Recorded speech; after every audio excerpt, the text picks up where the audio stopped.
Donc, on va tout de suite démarrer donc, pour la suite du chapitre. Je vais partager les diapos.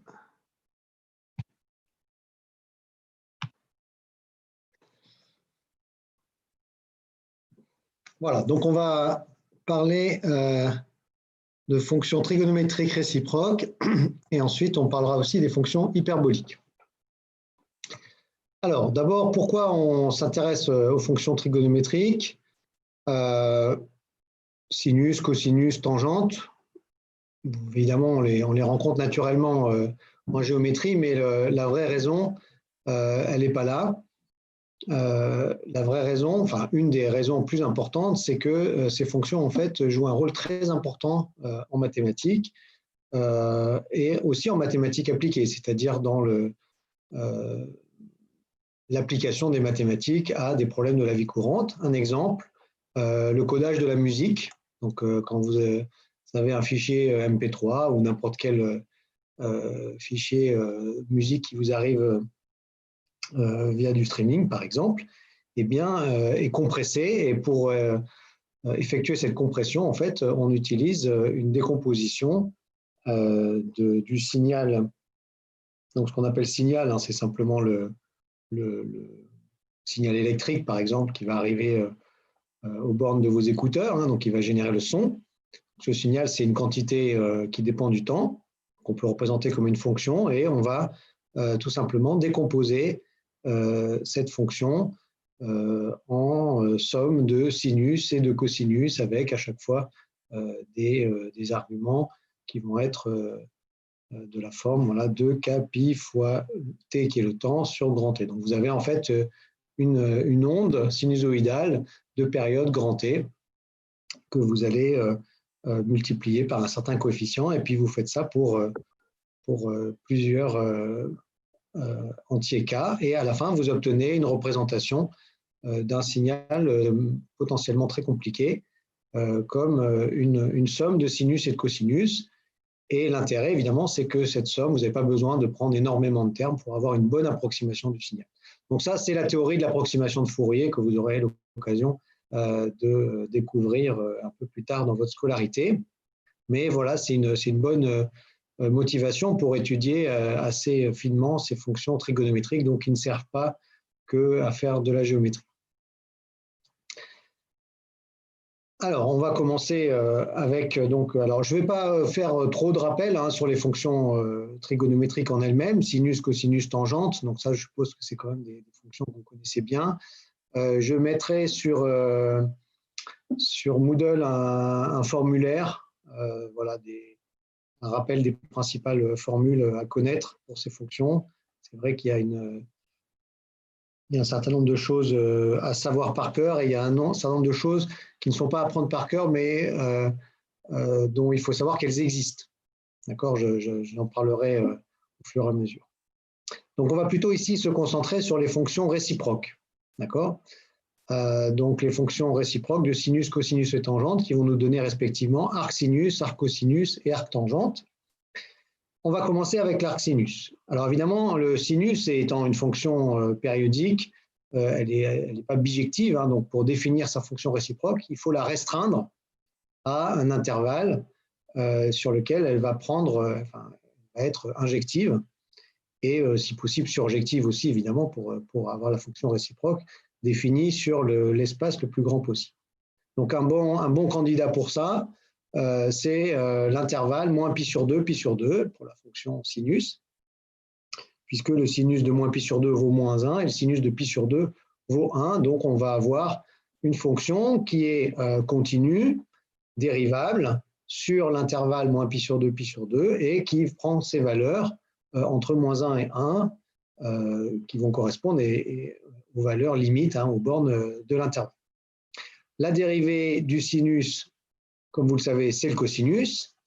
Donc, comme le cosinus est strictement positif entre moins pi sur 2 et pi sur 2, la fonction sinus a une dérivée strictement positive, donc est strictement croissante sur l'intervalle moins pi sur 2 sur lequel j'ai choisi de l'étudier.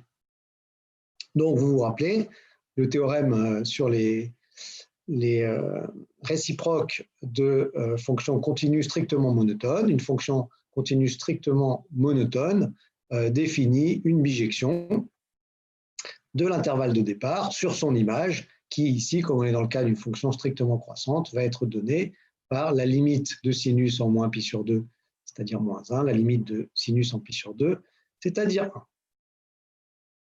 Donc, cette réciproque, je vais lui donner un nom, je vais l'appeler arcsinus et je vais la noter arcsine. Alors parfois, vous verrez arcsine avec un A minuscule, ce n'est pas très important. Il faut savoir aussi que sur vos calculatrices ou sur des ordinateurs, c'est souvent noté différemment. Sur une calculatrice, par exemple, vous pouvez avoir la notation sinus avec un moins 1 en exposant. Attention, hein, ce n'est pas 1 sur sinus, c'est la réciproque du sinus.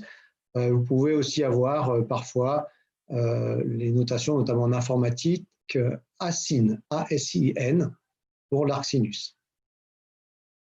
Donc, cette fonction réciproque de sinus, elle est donc définie sur moins 1, 1 et à valeur de moins pi sur 2, dans moins pi sur 2, pi sur 2. Donc, le contraire, évidemment, de la fonction sinus qu'on a étudiée au départ. Et comme on le sait, d'après le théorème sur les bijections réciproques, elle est elle aussi continue, elle est elle aussi strictement croissante. Et on va avoir donc les deux relations qui proviennent du fait que sinus et arcsinus sont réciproques l'une de l'autre. Sinus de arcsinus x égale x, arcsinus de sinus x égale x. Attention, ces égalités ne sont vraies que sur certains intervalles. Alors la première, elle est assez simple. L'arcsinus n'est défini que sur moins 1, 1. Alors pour l'instant, on a moins 1, 1 ouvert. On va voir qu'on peut évidemment étendre en moins 1, 1 fermé, d'accord. Mais de toute façon, si x n'est pas dans moins 1, 1, arcsinus x n'est pas défini. Donc la première égalité, elle n'est pas très compliquée. Elle est vraie partout où elle est définie. En revanche, faites très attention, la deuxième égalité, elle aurait un sens, enfin disons que chaque terme a un sens, arcsinus de sinus x et x ont un sens pour tout x réel. D'accord? Mais l'égalité n'est vraie que sur l'intervalle moins pi sur 2, pi sur 2, puisque c'est l'intervalle sur lequel on a choisi au départ de restreindre la fonction sinus pour pouvoir parler de sa bijection réciproque. Encore une fois, la fonction sinus sur R, elle n'est pas injective, donc elle n'a pas de bijection réciproque. Donc c'est pour ça que j'ai besoin de la restreindre, et du coup, évidemment, cette égalité n'est vraie que sur l'intervalle sur lequel j'ai restreint la fonction sinus. Qu'est-ce qui se passe en fait si je prends un x qui n'est pas dans cet intervalle? Eh bien, c'est simplement que le sinus va me donner une valeur entre moins 1 et 1, et l'arcsinus va me donner une valeur qui est entre moins pi sur 2 et pi sur 2, d'accord, qui est en fait un autre angle que l'angle de départ qui n'était pas dans l'intervalle, mais dont le sinus est le même. Voilà, alors, on va avoir tout un tas de relations avec ces fonctions trigonométriques inverses, réciproques. En voici une. Pour tout x entre moins 1 et 1, cosinus de arcsinus x égale racine de 1 moins x carré. Alors, d'où ça vient? Eh bien, le cosinus carré plus le sinus carré, ça vaut 1. Donc, cosinus carré de arcsinus x, c'est 1 moins sinus carré de arcsinus x. Or, sinus de arcsinus x, c'est x. Donc, sinus carré de arcsinus x, c'est x carré. Donc, ça donne 1 moins x carré. D'accord? Ensuite, le cosinus de arcsinus x, comme arcsinus x prend ses valeurs dans moins pi sur 2, pi sur 2, le cosinus est positif. Donc, le cosinus, comme le cosinus carré vaut 1 moins x2 et que le cosinus est positif, le cosinus vaut plus racine carrée de 1 moins x2. D'où ici l'égalité. Alors, cette fonction réciproque, donc elle est continue strictement croissante, mais elle est aussi, on l'a vu, en fait dérivable, puisque le théorème sur les bijections réciproques, il nous dit aussi que, c'est un autre théorème sur la dérivation des fonctions réciproques, il nous dit que si la fonction de départ a une dérivée qui ne s'annule pas et de signe constant, hein, ce qui est bien le cas ici, puisque la dérivée, on a vu qu'elle était strictement positive, eh bien, la fonction réciproque est aussi dérivable, donc ça va être le cas de arcsinus, et sa dérivée est donnée, vous vous rappelez, par donc f-1', c'est 1 sur f' rond f-1. Donc, arcsinus prime, c'est 1 sur la dérivée de sinus calculée en arcsinus x. La dérivée de sinus, c'est le cosinus. Et là, on voit l'intérêt du petit calcul qu'on vient de faire. Cosinus de arcsinus x, on a vu que c'était racine de 1 moins x carré. Donc, la dérivée de l'arcsinus, c'est 1 sur racine de 1 moins x2. Oui, quelqu'un veut poser une question?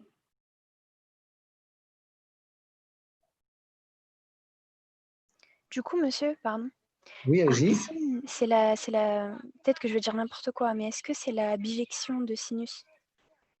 C'est la bijection réciproque de la restriction de sinus à l'intervalle moins pi sur 2, pi sur 2. Ok, merci. On va visualiser son graphe dans un instant. Monsieur, allô? Oui. Est-ce que vous pouvez réexpliquer comment vous avez trouvé la dérivée d'arcsinus entre cos et la fin? Alors, j'utilise la formule qu'on a vue la dernière fois, hein, la dérivée d'une fonction réciproque, donc de f-1, c'est 1 sur f' rond f-1. Donc ici, la fonction que je dérive, enfin, dont je prends la réciproque, c'est sinus. Donc f, c'est sinus. f-1, bah, c'est l'arcsinus. Et la dérivée de cette fonction f-1, donc de l'arcsinus, c'est 1 sur f', donc la dérivée de sinus, que je remplace ensuite par cosinus, rond f-1, c'est-à-dire l'arcsinus. Comment vous trouvez racine carrée de 1 moins x carré? Alors ça, c'est ce qu'on vient de voir. Voilà, si on vient de montrer, hein, le diapo d'avant, cosinus de arcsinus x égale racine de 1 moins x2.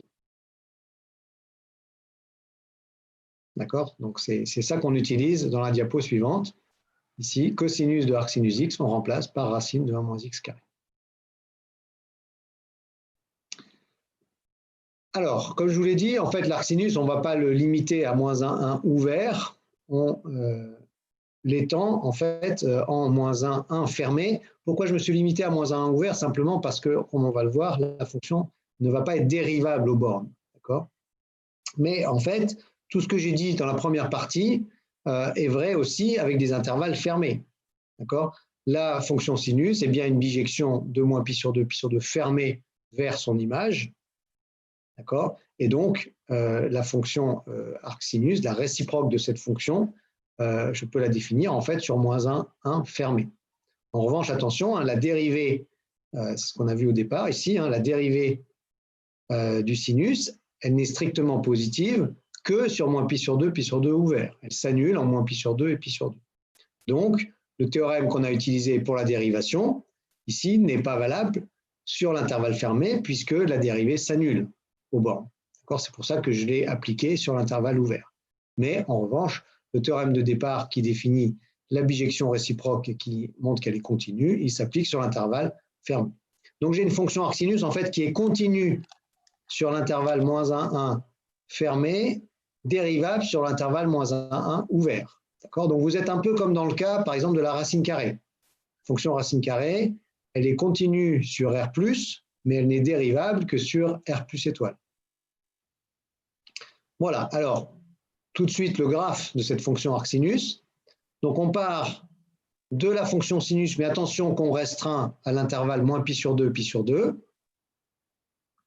Et vous vous rappelez ce qu'on a fait la dernière fois avec le logarithme et l'exponentielle, pour trouver le graphe de la fonction réciproque. Alors si vous avez le graphe sur une feuille de papier, il suffit de retourner la feuille de manière à mettre l'ancien axe des Y à la place de l'axe des abscisses et l'ancien axe des abscisses à la place de l'axe des Y, ce qui vous oblige à regarder en transparence.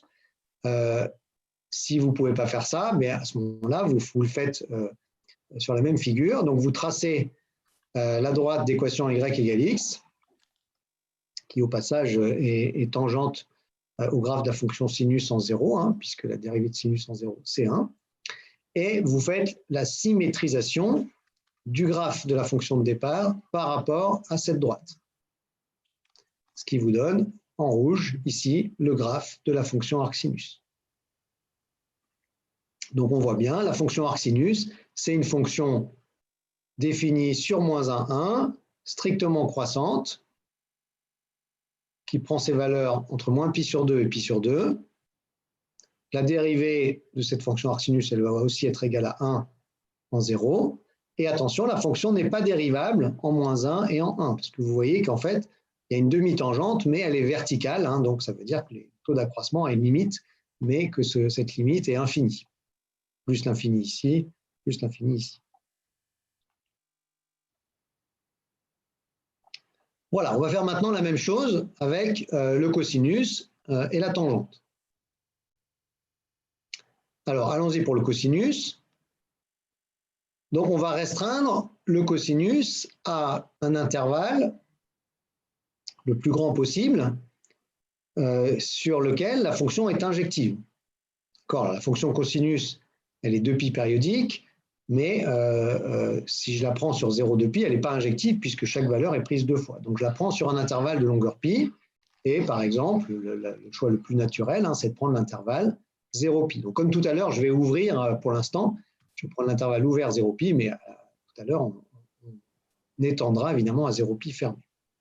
Donc, pourquoi 0π? Eh bien, parce qu'en 0, le cosinus vaut 1, en π, il vaut moins 1, et entre les deux, en fait, toutes les valeurs sont atteintes exactement une fois. Donc, j'y vais, je fais la même discussion que tout à l'heure. La fonction cosinus, elle est continue sur 0π ouvert, dérivable, à valeur dans moins 1, 1. Sa dérivée, c'est moins sinus, et le sinus sur 0π, il est strictement positif. Donc, moins sinus est strictement négatif. Hein. C'est pour ça que je suis sur 0π ouvert. Donc, la fonction cosinus, elle est strictement décroissante sur 0π. Comme elle est aussi continue, elle définit donc une bijection de 0π vers son image, qui est exactement l'intervalle ouvert moins 1, 1. Donc, cette bijection réciproque, je vais lui donner un nom, je vais l'appeler arccosinus et je vais la noter arccos. Donc là encore, hein, vous verrez parfois sur vos calculatrices cos exposant moins 1, et dans les langages informatiques, souvent la fonction est notée acos, ACOS. Cette fonction arccosinus, donc, elle est définie sur moins 1, 1, et elle prend ses valeurs dans 0π, hein, le contraire de la fonction de la restriction de cosinus qu'on a considérée au départ. Elle est continue, comme la fonction de départ, et strictement décroissante, comme la fonction de départ. Ça, c'est une conséquence du théorème sur les bijections réciproques. Et je vais avoir, comme tout à l'heure, l'expression du fait que cosinus et arccosinus sont les réciproques l'une de l'autre. Cosinus de arccosinus x égale x pour tout x pour lequel cette équation a un sens. Ça, c'est facile. Et dans l'autre sens, comme tout à l'heure, arccosinus de cosinus x égale x, mais uniquement sur l'intervalle sur lequel j'ai considéré la fonction cosinus. Si je prends un x qui n'est pas dans cet intervalle, je vais obtenir un certain cosinus. L'arccosinus va me donner un autre angle que x, qui aura le même cosinus, mais qui ne sera pas égal au x de départ. Comme tout à l'heure, je vais avoir sinus, donc c'est l'inverse, hein, je remplace cosinus et arcsinus par sinus et arccosinus. Donc sinus de arccosinus x égale racine de 1 moins x carré. C'est exactement la même démonstration, hein, puisque je regarde le sinus carré de arccosinus x, c'est 1 moins le cosinus carré de arccosinus x, le cosinus carré de arccosinus x vaut x carré. Alors, j'ai une relation intéressante qui va arriver en plus. Je pars de l'observation que pour tout alpha réel, le cosinus de pi sur 2 moins alpha est égal au sinus de alpha. Hein, ça fait partie du formulaire de trigonométrie que vous devez connaître. Ça, c'est une des relations qu'il faut savoir évidemment retrouver très vite. La raison, hein, elle est simplement elle vient simplement de l'échange, enfin de la symétrie sur le cercle trigonométrique par rapport à la première bisectrice. Je vais faire un petit dessin pour préciser ça.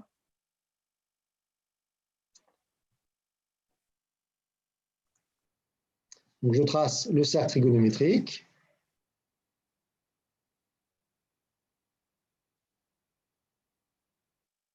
Je prends un certain x et je vais tracer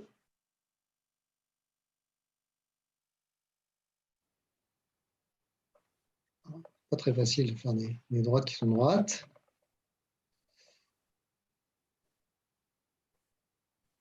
On va dire. Alors, je vais peut-être pas l'appeler x parce que ce serait assez maladroit ici. Donc, je vais plutôt l'appeler, mettons, θ. Et je vais considérer le symétrique de ce point par rapport à la droite y égale x. Donc, cette droite, hein, c'est y égale x. Donc, le symétrique, évidemment, il va arriver sur le cercle je vais avoir cet angle-là, hein, la figure est complètement symétrique, donc cet angle-là est égal à cet angle-là. Donc, si ici je suis en θ, ici je suis en π sur 2 moins θ. Quelles sont les coordonnées du point sur le cercle d'angle θ? Ça, c'est par définition cosinus θ, sinus θ. Si je symétrise ce point M, donc ici je vais l'appeler M, M a un angle θ, et ici j'ai un point P d'angle π sur 2 moins θ. Donc M a pour coordonnée cosinus θ, sinus θ. P a pour coordonnée, c'est aussi un point sur le cercle trigonométrique, mais pour l'angle π sur 2 moins θ, donc cosinus de π sur 2 moins θ, sinus de π sur 2 moins θ. Mais je sais que quand je passe d'un point de coordonnées xy, je vais le faire ici, si je passe d'un point de coordonnées xy et que je le symétrise par rapport à la droite d'équation y égale x, je tombe sur le point de coordonnées yx. Hein, cette symétrie, hein, c'est pour ça qu'elle intervient pour le passage d'une fonction à la fonction réciproque, cette symétrie, elle échange les coordonnées. Donc j'en déduis que cosinus de π sur 2 moins θ est égal à l'ordonnée de m, c'est-à-dire sinus θ, et l'ordonnée de p est égale à l'abscisse de m, c'est-à-dire cosinus θ. D'accord? Donc en fait, quand vous symétrisez un point par rapport à cette droite, autrement dit, quand vous changez θ en π sur 2 moins θ, eh bien, ça échange tout simplement le sinus et le cosinus. Voilà, ça sert assez souvent, en fait, puisque ça permet en fait de ramener n'importe quel sinus à un cosinus et vice-versa. Alors, je reviens du coup à cette fonction arc-cosinus. Donc, je pars de l'égalité qu'on vient de redémontrer ici. Pour tout réel alpha, cosinus π sur 2 moins alpha égale sinus alpha. Et je prends le cas où alpha s'écrit sous la forme arcsinus x. Donc, je remplace alpha par arcsinus x. Donc, cosinus de π sur 2 moins arcsinus x est égal à sinus de arcsinus x. Mais sinus de arcsinus x, c'est toujours égal à x. Donc, j'ai cosinus de π sur 2 moins arcsinus x égale x, et ces deux nombres sont égaux, donc ils ont le même arccosinus. Arccosinus de cosinus de π sur 2 moins arcsinus x. Je regarde ici. Ah, ça vaut x, à condition que l'argument, ici, soit entre 0 et π. Mais c'est bien le cas parce que l'arcsinus de x est entre moins π sur 2 et π sur 2. Donc, les valeurs extrêmes, quand je fais π sur 2 moins arcsinus x, c'est π sur 2 moins π sur 2, c'est-à-dire π, et π sur 2 moins π sur 2, c'est-à-dire 0. Donc, j'ai bien des valeurs entre 0 et π. Donc, l'arccosinus de π sur 2 moins arcsinus x, ça va être égal tout simplement à π sur 2 moins arcsinus x. Et de l'autre côté, comme j'ai pris l'arccosinus, ça vaut tout simplement arccosinus x. Donc, π pi sur 2 moins arc sinus x égale arc cosinus x, pour la raison que je viens d'invoquer. C'est-à-dire une relation très simple entre l'arc cosinus x et l'arc sinus x, c'est que la somme des deux vaut toujours pi sur 2. C'est une conséquence du petit dessin que je viens de faire sur le cercle trigonométrique, hein, à savoir que quand je passe de θ à pi sur 2 moins θ, j'échange sinus et cosinus de θ. Voilà, alors c'est une manière, c'est pas la seule, on aurait pu faire exactement le même calcul que tout à l'heure pour calculer la dérivée de arc cosinus, on aurait pu utiliser la formule sur la dérivée de la fonction réciproque, mais là c'est encore plus simple, puisque on va utiliser le théorème qui nous dit que arc cosinus est dérivable, c'est le même que tout à l'heure, en tant que bijection réciproque d'une fonction dérivable dont la dérivée est de signe constant et ne s'annule pas. Mais pour calculer la dérivée, on va tout simplement dériver cette relation. Donc, allons-y, on dérive. Arc cosinus x se dérive en arc cosinus prime de x, arc sinus en arc sinus prime de x, et pi sur 2 a une dérivée nulle. Donc, la dérivée de arc cosinus est égale à l'opposé de la dérivée de l'arc sinus. Donc ça, c'est pas mal. Vous voyez, vous avez quasiment deux dérivées pour le prix d'une. Vous en avez une à apprendre et simplement vous rappelez que l'autre, c'est l'opposé. La dérivée de l'arc cosinus, c'est donc moins 1 sur racine de 1 moins x2. Pourquoi elle a un signe moins? Tout simplement parce que le cosinus étant une fonction décroissante, voisinage à droite de 0, la fonction arc cosinus aussi, et donc il faut qu'il y ait un signe moins ici pour que la dérivée soit bien négative, comme il se doit pour une fonction décroissante. Alors, comme tout à l'heure, on peut étendre l'arc cosinus à l'intervalle moins 1 fermé, d'accord? Il suffit tout simplement d'appliquer le théorème de départ sur l'intervalle fermé. La seule chose, c'est que on va avoir une fonction qui est bien continue sur moins 1, mais par contre, comme tout à l'heure, elle ne sera pas dérivable aux bornes. Voilà, donc on fait exactement comme tout à l'heure. On va tracer le graphe de cette fonction arc cosinus. Donc, je pars du graphe de la fonction cosinus sur 0π, donc qui est bien décroissante, et dans l'ensemble des valeurs, ici, va bien décrire tout l'intervalle moins 1. Je trace la droite d'équation y égale x et je symétrise cette courbe par rapport à la droite d'équation y égale x. Donc, ça me donne la courbe rouge. Le domaine de définition de l'arc cosinus, c'est moins 1. Le domaine d'arrivée, c'est-à-dire le domaine d'arrivée de cosinus. Le domaine d'arrivée de arc cosinus x, c'est le domaine de départ que j'ai pris pour cosinus, c'est-à-dire 0π. Donc ici, la courbe rouge prend ses valeurs en 0π. La fonction arc cosinus est bien, comme la fonction cosinus sur 0π, strictement décroissante. Et elle est continue sur moins 1 fermée, mais elle n'est dérivable que sur moins 1 ouvert. Comme tout à l'heure, j'ai des demi-tangentes verticales, en fait, avec des taux d'accroissement de chaque côté qui tendent cette fois-ci vers moins l'infini. Est-ce qu'il y a des questions sur ces fonctions arc sinus, arc cosinus?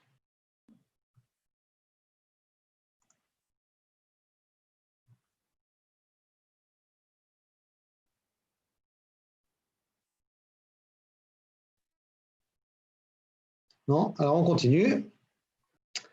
On passe maintenant à la tangente et donc sa fonction réciproque qui va s'appeler, vous l'aurez deviné, arc tangente. Alors, la fonction tangente, c'est un peu plus simple parce que, alors d'abord, elle n'est pas définie partout. D'accord? Donc, en quelque sorte, il y a une délimitation naturelle des intervalles que l'on peut prendre pour essayer de considérer sa fonction réciproque, puisqu'elle n'est pas définie en tous les points où le cosinus s'annule, puisque c'est sinus sur cosinus. Donc, elle n'est pas définie pour tous les points de la forme pi sur 2 plus n'importe quel multiple de pi.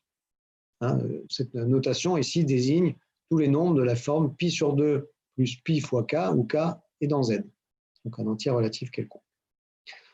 Donc, l'intervalle le plus naturel pour étudier cette fonction tangente, c'est l'intervalle moins pi sur 2 ouvert. c'est un intervalle suffisant, en fait, parce que la fonction tangente, comme vous le savez, elle est pi périodique. D'accord? Donc, ce qui se passe sur l'intervalle moins pi sur 2 se répète exactement sur tous les translatés de cet intervalle d'un multiple entier de pi. La fonction tangente sur cet intervalle moins pi sur 2, elle tend à gauche de l'intervalle vers moins l'infini et à droite de l'intervalle, donc en pi sur 2 par valeur inférieure, vers plus l'infini. Elle est périodique, elle est continue et dérivable, simplement comme quotient de fonction continue et dérivable, et on peut calculer sa dérivée, je la recalcule, mais vous êtes censé la connaître, la dérivée de tangente. Donc sinus sur cosinus, je dérive, ça fait donc f sur g', ça fait f'g moins fg' sur g2.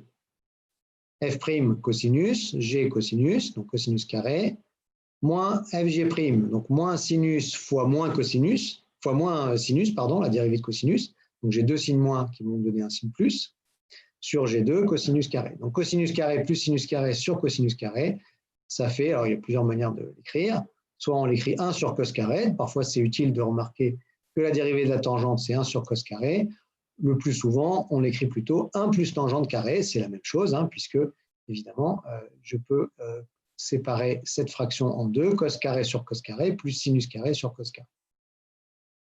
Alors 1 plus tangente carré, évidemment c'est strictement positif, donc la fonction tangente elle est continue, elle est dérivable, elle est strictement croissante. Donc, elle établit une bijection de l'intervalle de départ moins pi sur 2 vers son image, qui, comme on l'a vu, est R tout entier, puisque les limites aux bornes, c'est respectivement moins l'infini et plus l'infini. Donc, j'ai une bijection de moins pi sur 2 sur R. Alors, vous voyez, c'est assez agréable, puisque du coup, la fonction réciproque, elle va être définie sur R tout entier et à valeur dans moins pi sur 2. Cette fonction réciproque, on va l'appeler arctangente. Donc, toujours la même chose, tangente exposant moins 1 sur vos calculatrices, ATAN dans la plupart des langages de programmation. Et elle vérifie les propriétés suivantes. Elle est continue strictement croissante, comme la fonction tangente sur moins pi sur 2. Elle vérifie les liens naturels qui lient une fonction à sa fonction réciproque. Tangente de arctangente x, c'est toujours égal à x. Arctangente de tangente x, comme tout à l'heure, attention, ce n'est égal à x que sur l'intervalle sur lequel on a considéré la fonction tangente pour définir sa fonction réciproque, donc sur l'intervalle moins pi sur 2. Les limites en plus l'infini et en moins l'infini de l'arctangente, eh bien, ça va être tout simplement les bornes de l'intervalle, c'est-à-dire pi sur 2 pour la limite en plus l'infini, moins pi sur 2 pour la limite en moins l'infini. La dérivée de la fonction arctangente, donc cette fonction elle est bien dérivable, puisque la dérivée de tangente ne s'annule pas et de signe constant. Et on sait du coup que la fonction arctangente est dérivable et sa dérivée s'écrit 1 sur la dérivée de la fonction tangente, c'est-à-dire 1 plus tangente carré, calculée en arctangente x. C'est-à-dire 1 plus tangente carré de arctangente x, mais tangente de arctangente x, c'est x. Donc, ça fait 1 sur 1 plus x2. Donc, vous voyez que, encore une fois, là, vous avez une dérivée de fonction trigonométrique réciproque qui s'exprime en fait de manière assez simple. Tout à l'heure, on avait des racines carrées et des polynômes. Ici, on a simplement au dénominateur un polynôme. C'est assez remarquable que ces dérivées de fonctions réciproques ne contiennent pas elles-mêmes de termes, d'appel aux fonctions trigonométriques de départ. Le graphe de la fonction arctangente, donc on part du graphe de la fonction de tangente sur moins pi sur 2, fonction strictement croissante, avec une tangente ici de pente 1 en 0. On symétrise ce graphe par rapport à la première bisectrice et ça nous donne la courbe rouge.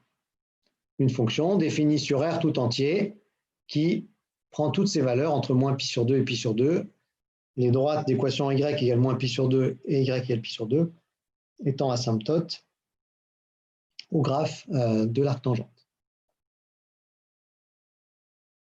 Est-ce qu'il y a des questions?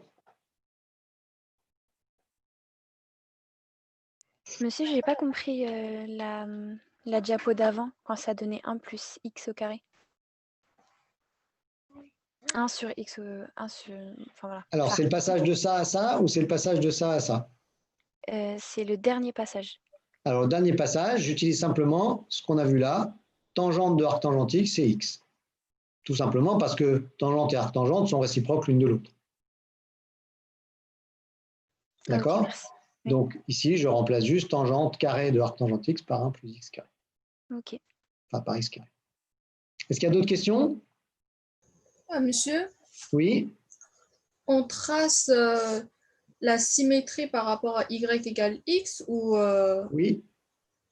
toujours par rapport à y égale x? Pour passer d'une fonction à ça, du graphe d'une fonction au graphe de la fonction réciproque, c'est toujours la symétrie par rapport à cette droite y égale x. D'accord. Hein, puisque c'est cette symétrie-là qui échange les deux axes. En fait, la fonction tangente, si vous vous donnez un x, elle vous donne en y tangente x. La fonction réciproque, si vous vous donnez un y, elle vous donne le x dont c'est la tangente. Donc vous voyez que cette fonction arctangente, elle fait le trajet inverse. Pour la courbe bleue, je pars d'un x et je lis sur la courbe bleue le y. Si je veux trouver l'antécédent d'un y donné par la tangente, eh bien, je fais dans l'autre sens. Je pars de cet axe, je lis la valeur et je regarde le x qui correspond. Donc ça correspond exactement à prendre le y ici, regarder sa valeur par l'arc tangente et lire la valeur de l'antécédent de tangente ici. D'accord? Donc c'est pour ça qu'on passe du graphe d'une fonction au graphe de sa réciproque avec cette symétrie, puisque c'est cette symétrie qui échange point de départ et image. Ok, merci. Est-ce qu'il y a d'autres questions?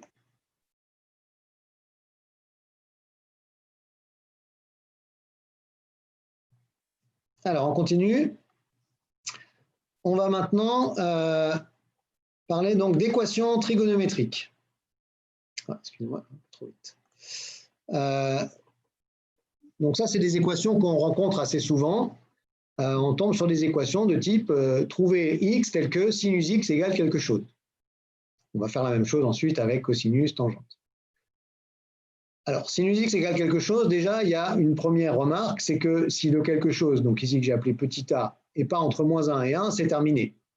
D'accord, vu que la fonction sinus prend toutes ses valeurs entre moins 1 et 1, il n'y a pas de solution si le petit a ici n'est pas dans l'intervalle moins 1, 1 fermé. Alors, maintenant, limitons-nous donc au a pour lequel il y a au moins une solution. Petit rappel, la fonction sinus, elle est 2π périodique et elle est impaire. Alors, d'abord, on va écrire ce petit a ici sous la forme du sinus de quelque chose. D'accord? Alors ça, c'est très simple puisqu'on a vu exactement la fonction qui permettait de faire ça, c'est la fonction arcsinus. La fonction arcsinus, ça vous dit exactement ça. L'arcsinus de A, c'est tout simplement un angle dont le sinus vaut A. D'accord? Et cet angle, il se trouve qu'il est entre moins pi sur 2 et pi sur 2 puisque c'est le domaine d'arrivée de cette fonction arcsinus. Donc comme A est bien entre moins 1 et 1, je peux calculer l'arcsinus de A qui me donne un angle alpha tel que donc sinus alpha égale A. Donc l'équation sinus x égale A, elle serait écrite sinus x égale sinus alpha, c'est-à-dire sinus x moins sinus alpha égale 0. Alors là, il y a deux manières de procéder. Une première par le calcul, que je vais faire maintenant, et ensuite, peut-être plus intuitive quand vous aurez effectivement à résoudre ces équations, en faisant un dessin. Alors, je vais d'abord faire par le calcul. Donc, sinus x moins sinus alpha égale 0. Sinus x moins sinus alpha, ça fait partie des formules alors, que je ne vous demande pas d'apprendre par cœur, c'est des formules un petit peu compliquées, mais il faut savoir qu'il y a des formules de factorisation quand vous avez une somme, une différence de sinus ou une somme ou une différence de cosinus. D'accord? on aura l'occasion de revenir dessus. Ces formules, d'ailleurs, je pense qu'elles sont dans la feuille de télé. Alors, sinus x moins sinus alpha, donc on peut montrer que c'est égal à 2 sinus x moins alpha sur 2 fois cosinus de x plus alpha sur 2. L'intérêt, évidemment, de cette écriture-là, c'est que, comme je veux résoudre sinus x moins sinus alpha égale 0, bah, si j'ai une forme factorisée comme ici, ce produit est nul si et seulement si au moins l'un des facteurs est nul. Donc, je vais avoir deux possibilités. Soit le premier terme est nul, sinus x moins alpha sur 2, soit le deuxième terme est nul. Alors, quand est-ce que le premier terme est nul? X moins alpha sur sinus de x moins alpha sur 2 égale 0. Alors, les réels dont le sinus est nul, c'est les multiples de pi. Donc, ça veut dire que x moins alpha est de la forme capi, x moins alpha sur 2, pardon, est de la forme capi, dont x moins alpha est de la forme 2 capi, c'est-à-dire x égale alpha plus 2 capi. Les réels dont le cosinus est nul, c'est les réels de la forme pi sur 2 plus capi. Si x plus alpha sur 2 est de la forme pi sur 2 plus capi, ça veut dire que x plus alpha, qui est le double, est de la forme pi plus 2 capi. Donc x égale pi moins alpha plus 2 capi. Conclusion, l'ensemble des solutions de l'équation sinus x égale a, c'est l'ensemble des réels. Voilà, c'est une union de deux ensembles. Vous voyez hein, qu'il y a deux ensembles de solutions distincts en quelque sorte. Un ensemble qui est un réel alpha plus n'importe quel multiple de 2π. Alors c'est normal hein, qu'il y ait ces multiples de 2π qui se rajoutent. Ça vient tout simplement du fait que la fonction sinus est 2π périodique. Et un autre réel, pi moins alpha, symétrique par rapport à pi, par rapport à pi sur 2, pardon, plus n'importe quel multiple de 2π. Et le alpha, comment on l'obtient? On prend tout simplement l'arc sinus du réel de départ.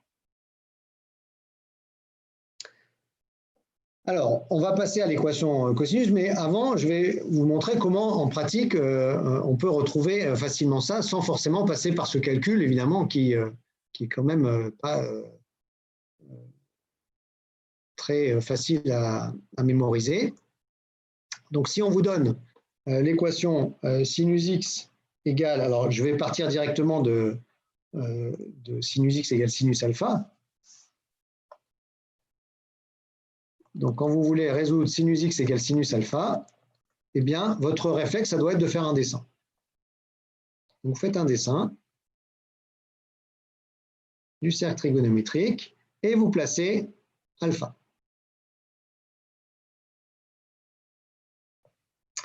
Et sinus x égale sinus alpha, ça veut dire que je cherche les angles sur le cercle trigonométrique. Attention, les angles, pas juste entre 0 et 2π, hein, n'importe quel réel, donc je peux faire un nombre de tours quelconque, mais je cherche les angles dont le sinus est le même que celui de alpha, c'est-à-dire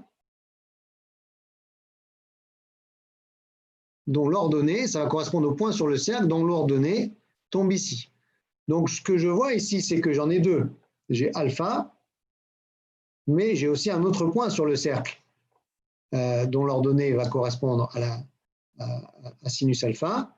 C'est ce point-là et qui est en fait tout simplement symétrique par rapport à l'axe des ordonnées. Donc l'angle qui est ici est égal à l'angle qui est ici. Autrement dit, ici, je suis en pi moins alpha.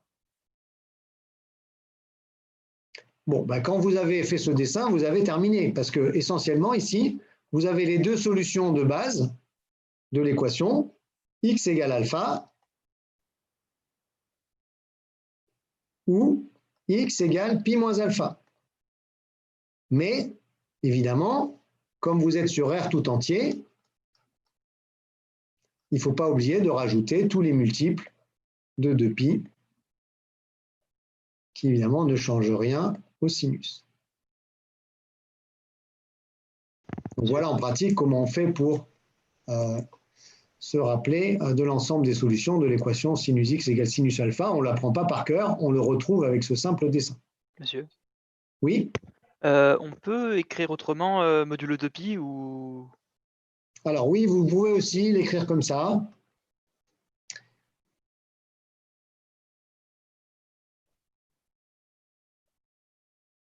Et entre crochets? Oui, alors après, il y a des Oui, il y a variantes. plus, ouais, des variantes. Mais souvent, c'est écrit comme ça. Alors, effectivement, parfois, vous verrez, à la place de mode de pi, vous verrez comme ça. Voilà, bon. Ok. Et Donc on peut l'écrire en. C'est vous autorisé. pouvez l'écrire comme vous voulez, à mode de pi ou avec des crochets. L'important, c'est que ça ne soit pas ambigu. D'accord? D'accord, merci. Alors, c'est vrai que c'est tentant de l'écrire comme ça avec des modulos. Assez souvent, en fait, vous allez avoir besoin plutôt de revenir à cette écriture-là. D'accord? Pourquoi? Parce que si vous commencez à faire des opérations algébriques sur X, par exemple, vous commencez à diviser par 2, si vous l'écrivez avec un modulo, il y a un risque que vous oubliez de diviser le modulo par 2 aussi. D'accord? Quand x égale alpha modulo de pi, x sur 2 égale alpha sur 2 modulo pi. D'accord? Et ça, ça s'oublie très facilement. Alors que si vous avez écrit comme ça, x égale alpha plus 2 capi, x sur 2 égale alpha sur 2 plus capi, là, on n'oublie pas.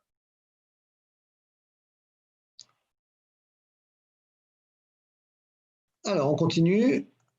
Donc ça, c'était l'équation sinus x égale a. On va traiter de la même manière l'équation cosinus x égale a. Bon, je vais aller un peu plus vite parce que c'est exactement le même schéma et ça va être un dessin qui va beaucoup ressembler. Donc, je commence par remarquer que si ce petit a n'est pas entre moins 1 et 1, il n'y a pas de solution. S'il est entre moins 1 et 1, je peux écrire a comme le cosinus d'un certain alpha en prenant par exemple alpha égale arccosinus de a. Du coup, l'équation cosinus x égale a serait écrit cosinus x moins cosinus alpha égale 0. Et comme tout à l'heure, j'ai une formule qui me permet de factoriser cette différence de cosinus. Et même raisonnement, j'ai un produit de deux facteurs qui est nul, donc l'un ou l'autre est nul. Et chacune de ces équations me donne un ensemble de solutions différents. Le premier me donne x égale alpha plus n'importe quel multiple entier de 2pi. L'autre me donne x égale moins alpha plus n'importe quel multiple entier de 2pi. Donc, l'ensemble des solutions, c'est tous les réels de la forme alpha plus 2 capi, car entier relatif, ou moins alpha plus 2 capi, avec alpha l'arccosinus de a. Si je reprends mon dessin,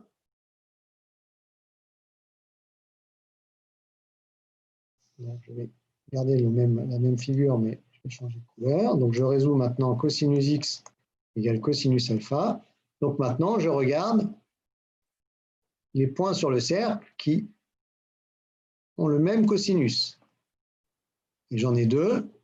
J'ai l'angle alpha, évidemment l'angle ici qui est le même, donc le point d'angle moins alpha.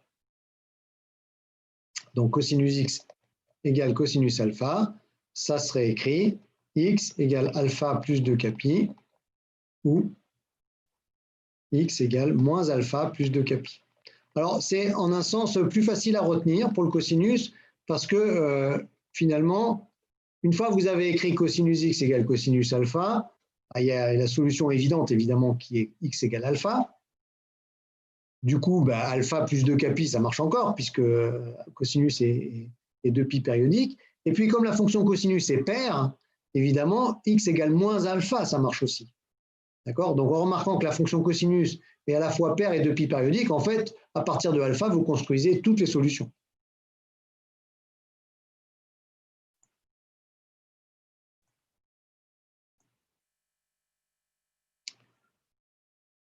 On passe maintenant à l'équation tangente x égale a. Alors cette fois-ci, a est un réel quelconque puisque la fonction tangente est une bijection, quand je la restreins à moins pi sur 2 pi sur 2, de moins pi sur 2 pi sur 2, donc vers R tout entier. Donc tout réel s'écrit comme la tangente d'un nombre. Ça on fait déjà puisque l'arc tangente est défini sur R tout entier. Petit rappel, cette fonction tangente, elle est pi périodique et impaire, comme on l'a vu tout à l'heure sur son graphe. Et, comme on l'a rappelé aussi, elle n'est pas définie pour les réels de la forme pi sur 2 plus n'importe quel multiple entier de pi, tout simplement parce que le cosinus de ces nombres-là est nul et que, évidemment, la tangente, c'est le rapport entre sinus et cosinus. Donc, on va poser alpha égale arc tangente A, de telle sorte que donc, tangente x égale A serait écrit tangente x égale tangente alpha. Alors là, c'est assez simple, la fonction tangente, elle est bijective sur moins pi sur 2 pi sur 2. Ça nous a servi à construire la fonction arctangente, et elle est pi périodique. D'accord? Donc là, j'ai la fonction sur un intervalle de longueur pi, et elle se répète tous les pi. Donc là, ça va être une structure de solution beaucoup plus simple. Tangente x égale tangente alpha, j'ai évidemment une solution évidente qui est x égale alpha, mais comme la fonction tangente est pi périodique, alpha plus n'importe quel multiple de pi entier est encore solution, et en fait, c'est tout. Là, j'obtiens comme ça toutes les solutions, tout simplement parce que cette fonction tangente, elle est bijective sur moins pi sur 2, donc je n'ai pas d'autre solution modulo pi. Donc, vous voyez, des trois équations, en quelque sorte, la plus simple à résoudre, c'est tangente x égale a. Il n'y a pas de restriction sur a, il n'y a qu'un ensemble de solutions, en quelque sorte, c'est-à-dire l'arc tangente du terme de droite plus n'importe quel multiple entier de pi. Du coup, voilà, pour l'arc tangente, pour l'équation tangente x égale a, il n'y a pas besoin de dessin, hein, on applique en fait tout simplement la fonction arc tangente de chaque côté, et on se rappelle évidemment qu'on a une fonction périodique, pi périodique. Alors, on va maintenant passer alors c'est un tableau que vous n'avez pas besoin d'apprendre par cœur, parce que vous allez comprendre que vous le savez déjà, ce tableau. C'est les valeurs remarquables des fonctions arcsinus, arccosinus et arctangente. Alors, pourquoi vous le connaissez déjà, ce tableau? Parce qu'en fait, c'est tout simplement le tableau que vous connaissez déjà des valeurs de sinus, cosinus et tangente, des valeurs remarquables. Sauf que, quand avant j'écrivais θ à droite et sinus θ à gauche, maintenant j'écris t à gauche et arcsinus de t à droite. C'est aussi simple que ça. Je fais quand même attention, évidemment, à avoir que des angles entre moins pi sur 2 et pi sur 2. Alors, on y va. Donc je vais le dérouler assez rapidement, hein, parce que vraiment, il n'y a pas de choses compliquées. Donc, par contre, il faut bien se rappeler que arcsinus prend ses valeurs entre moins pi sur 2 et pi sur 2. Donc, je prends tous les angles dont je suis censé connaître le sinus entre moins pi sur 2 et pi sur 2.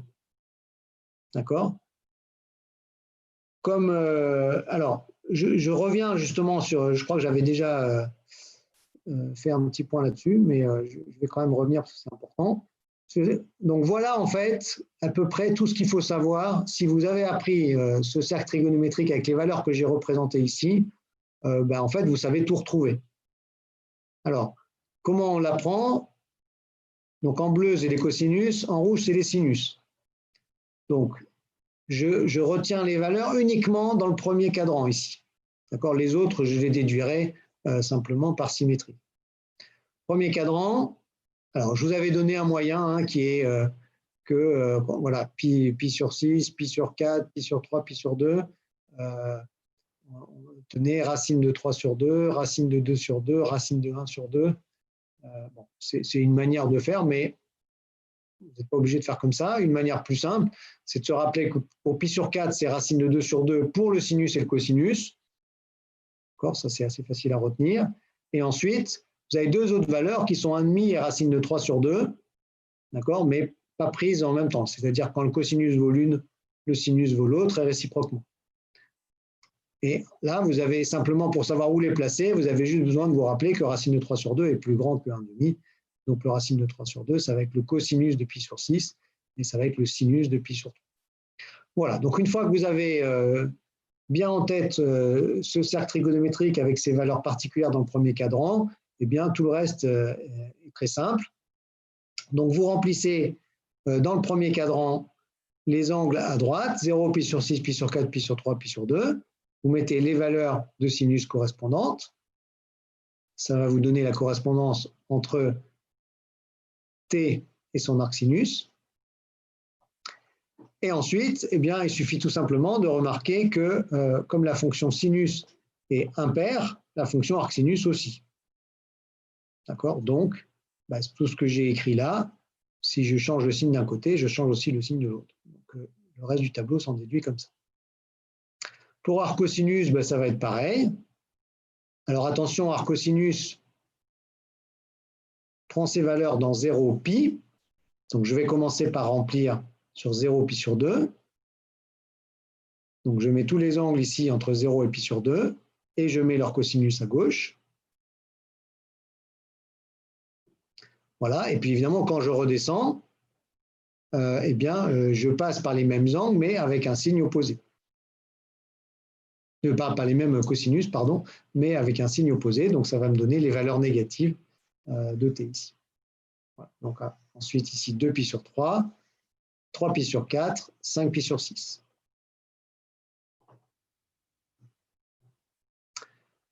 Dernier tableau pour arctangente. Donc là, bah, c'est très simple, hein, les valeurs que vous avez à connaître de la tangente, que je mets à droite. Donc les angles dont vous venez connaître la tangente, c'est donc π sur 3, π sur 4, π sur 6. Bon, évidemment 0, mais ça, c'est pas très compliqué. Évidemment, il n'y a pas π sur 2, puisque la tangente de π sur 2 n'est pas définie. Voilà. Donc, alors, soit vous vous rappelez ces valeurs-là, soit vous les retrouvez comme rapport, évidemment, de sinus sur cosinus.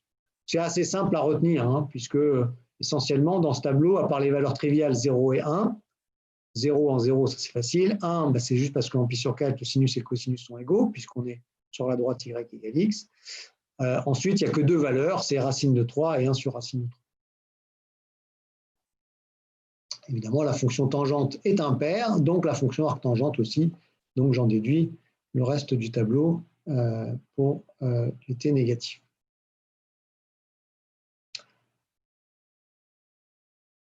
Voilà le type d'exercice que vous pourriez avoir à faire. Alors on va traiter juste le premier parce que je voudrais qu'on garde du temps pour la suite. Résoudre l'équation cosinus x égale moins racine de 3 sur 2.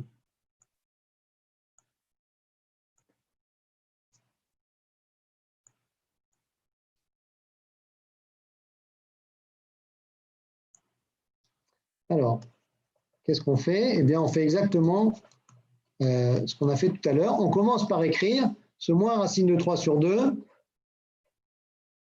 comme le cosinus de quelque chose. D'accord? Alors, moins racine de 3 sur 2. Donc ici, j'ai 1/2 comme valeur remarquable qui va correspondre à cet angle-là. Et moins racine de 3 sur 2 va plutôt se retrouver ici. Donc, c'est 5π sur 6. Oui, c'est ça, 5π sur 6. Donc, j'écris tout simplement cosinus de 5π sur 6.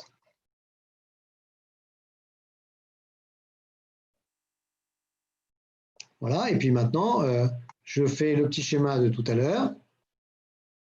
Donc, c'est cette valeur de cosinus que je veux trouver. Donc, je vais avoir deux angles, 5π sur 6, et puis l'angle symétrique ici.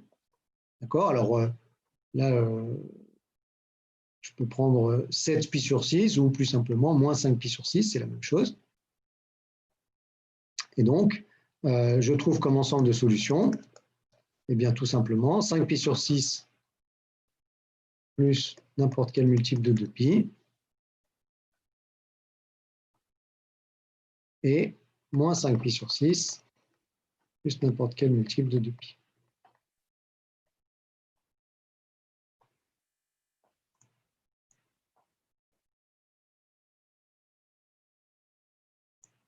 Voilà, bon, je ne vais pas faire les autres, hein, mais c'est exactement le même schéma.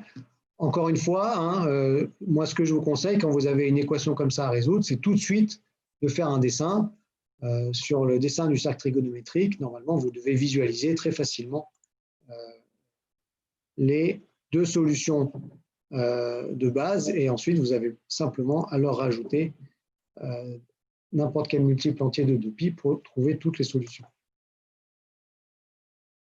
Alors maintenant, on va passer aux fonctions hyperboliques. Donc là, qui est un sujet, je pense, complètement nouveau pour la plupart d'entre vous. Donc ces fonctions hyperboliques, je vais les définir de manière explicite et puis après, on va essayer de comprendre pourquoi elles s'appellent comme ça. Alors, c'est des fonctions assez simples parce que, en fait, elles sont définies, contrairement aux sinus et cosinus, hein, qui sont des fonctions, on va dire, vraiment nouvelles. Les fonctions hyperboliques, on les définit à partir de l'exponentielle. Donc, en quelque sorte, c'est juste une notation pour des combinaisons un peu spéciales de l'exponentielle. Sinus hyperbolique de x, c'est exponentielle x moins exponentielle moins x sur 2. Alors, ce qui peut vous aider à le retenir, c'est que ça ressemble un peu aux formules de l'air. Vous vous rappelez, sinus x, c'est exponentielle ix moins exponentielle moins ix sur 2i. Donc, si vous enlevez tous les i dans la formule de l'air pour le sinus, vous tombez sur cette formule qui est appelée sinus hyperbolique. Cosinus hyperbolique, c'est la même chose avec le cosinus. Cosinus x, formule de l'air, exponentielle x plus exponentielle moins x sur 2, vous enlevez les i, exponentielle x plus exponentielle moins x sur 2. Donc là, il n'y a pas de complexe, hein, évidemment, on n'est qu'avec des nombres réels, c'est juste une combinaison de exponentielle x et exponentielle moins x. Alors, en fait, hein, on aura l'occasion de revenir là-dessus plus tard.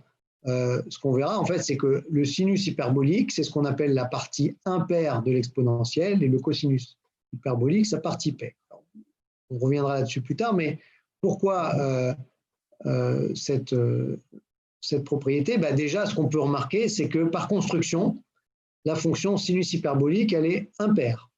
Parce que si je change x en moins x, eh bien, le exponentiel moins x, du coup, se retrouve là. Ici, je retrouve exponentiel de moins x, donc exponentiel de x. Donc, ça échange les deux termes.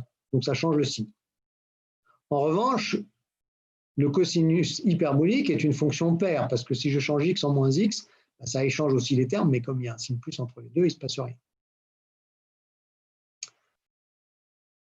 La somme du cosinus hyperbolique et du sinus hyperbolique me redonne l'exponentielle. La différence me donne l'exponentielle de moins x.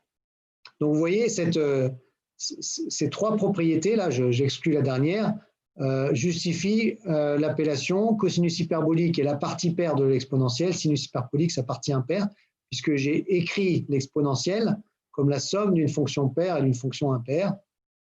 D'accord? Et en fait, il n'y a qu'une seule manière de faire ça, qui est exactement donnée par les formules qui sont là. Alors, il va y avoir des formules qui vont ressembler aux formules de trigonométrie, mais qui ne seront pas tout à fait les mêmes.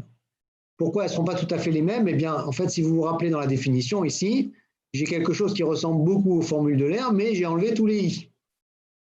D'accord? Et comme j'ai enlevé tous les i, si je fais des calculs algébriques avec ces nombres, par rapport au même calcul algébrique que je pourrais faire à partir des formules de l'air, il y a des i qui sont partis. Donc en particulier, quand je retombe sur des choses réelles, évidemment les i, il n'y en a plus, mais par contre, il pourrait très bien y avoir des i carrés. Et donc ça veut dire qu'il va y avoir des signes qui vont apparaître ou disparaître. Exemple, cosinus hyperbolique au carré moins sinus hyperbolique au carré. Très simple. Cosinus, donc ça je factorise, hein, A2 moins B2, A plus B facteur de A moins B, A plus B c'est l'exponentielle, A moins B exponentielle moins x. Le produit des deux vaut 1.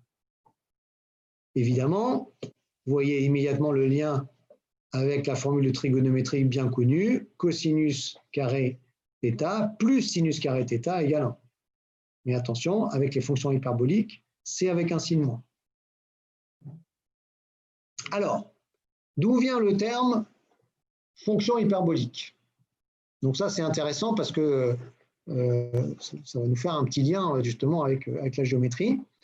Je reviens sur les fonctions trigonométriques qu'on appelle parfois fonctions circulaires, donc cosinus et sinus. Une manière naturelle de les introduire, hein, c'est via le cercle trigonométrique, c'est de dire cosinus et sinus, ça permet en fait de représenter le cercle unité, c'est-à-dire domaine du plan d'équation x2 plus y2 égale 1, sous une forme paramétrique. C'est-à-dire n'importe quel point de ce cercle, je peux le décrire à partir d'un réel t qui va être en fait l'angle qui repère le point sur le cercle, en disant que grand X c'est le cosinus de t, y le sinus de t. Il n'y a rien de nouveau et je peux choisir t entre 0 et 2π, je peux même ouvrir en 2π. Eh bien, on va avoir exactement la même propriété avec les fonctions cosinus hyperbolique et sinus hyperbolique. Sauf que ces fonctions, au lieu de représenter le cercle unité, l'équation x2 plus y2 égale 1, évidemment, hein, ça vient de l'équation cos carré plus sinus carré égale 1, les fonctions hyperboliques, elles vont représenter les points sur la courbe d'équation x carré moins y carré égale 1. Pourquoi? Ben parce qu'on vient de voir cosinus hyperbolique carré moins sinus hyperbolique carré égale 1. Quelle est cette courbe dans le plan? x2 moins y2 égale 1, c'est en fait une hyperbole, et même une branche d'hyperbole, puisqu'on va se limiter au x positif. Donc, on va avoir le parallèle suivant. Pour le cercle, je représente n'importe quel point du cercle par un point de coordonnées cosinus t, sinus t. T correspond dans ces cas-là à un angle. Très bien.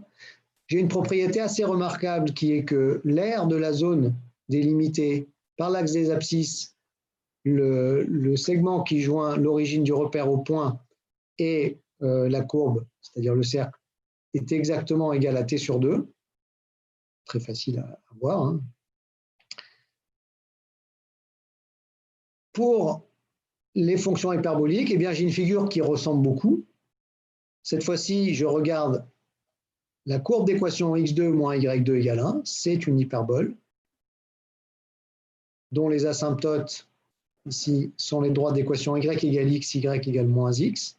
C'est même une hyperbole qu'on appelle équilatère, hein, parce que les asymptotes ici sont orthogonales.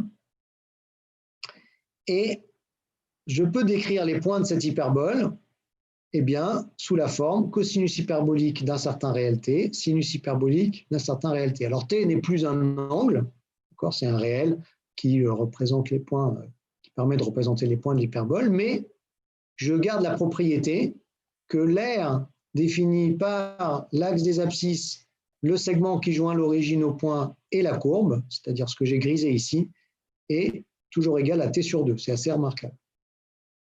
Donc en fait, si vous voulez, en quelque sorte, ce t, c'est tout simplement le double de cette aire.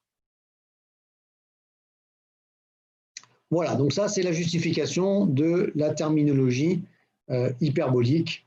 Voilà, nous, on ne va pas tellement faire de géométrie avec ces fonctions, mais c'est intéressant de connaître l'origine. Alors, on va les étudier un petit peu, ces fonctions. Vous voyez, on va voir que c'est assez simple, hein, puisque essentiellement, c'est des exponentielles. La dérivée du sinus, donc d'abord sinus hyperbolique hein, et continu, dérivable et même infiniment dérivable, hein, puisque j'ai que l'exponentielle de x et l'exponentielle de moins x. La dérivée du sinus hyperbolique, eh bien, on dérive exponentielle x moins exponentielle moins x sur 2. Donc, quand je dérive, j'ai un moins qui vient compenser le moins de départ. Donc, je retombe sur un plus et donc je retombe sur le cosinus hyperbolique. Évidemment, parallèle avec la trigonométrie circulaire, la dérivée de sinus, c'est cosinus. Donc, pour le cosinus hyperbolique, qui est ici, si je le dérive, je vais obtenir exponentielle x moins exponentielle moins x. Je tombe sur le sinus. Attention, il y a un parallèle avec la géométrie circulaire, mais il n'y a pas de signe moins. Quand vous dérivez cosinus, ça fait moins sinus. Quand vous dérivez cosinus hyperbolique, ça fait plus sinus hyperbolique. C'est plus simple en un sens. Alors, ça me permet d'étudier les fonctions. Hein. La fonction sinus hyperbolique, eh bien, comme sa dérivée est strictement positive, elle est strictement croissante.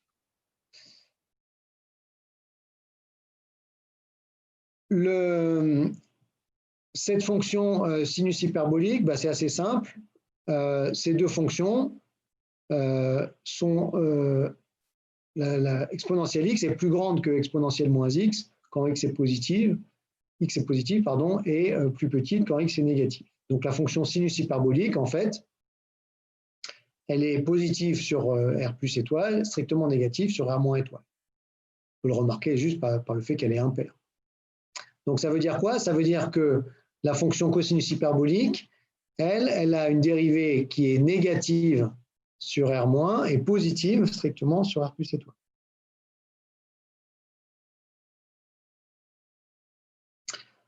En 0, le cosinus hyperbolique vaut 1.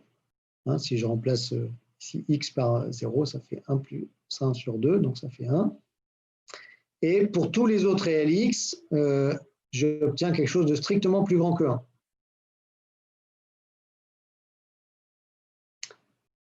Pourquoi? Tout simplement parce que j'ai toujours l'un des deux termes qui est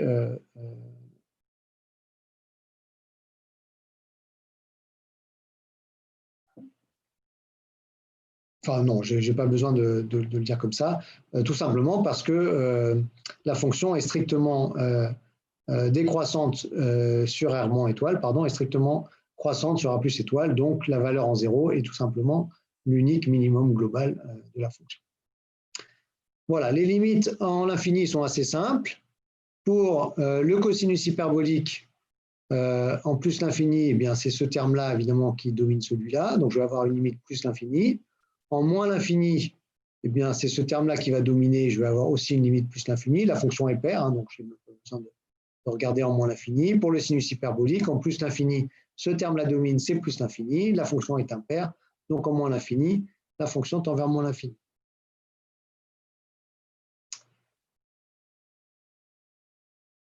Dernière propriété, avant de tracer les graphes, si je fais la différence cosinus hyperbolique moins sinus hyperbolique, on a vu tout à l'heure que ça faisait exponentielle moins x, c'est toujours positif.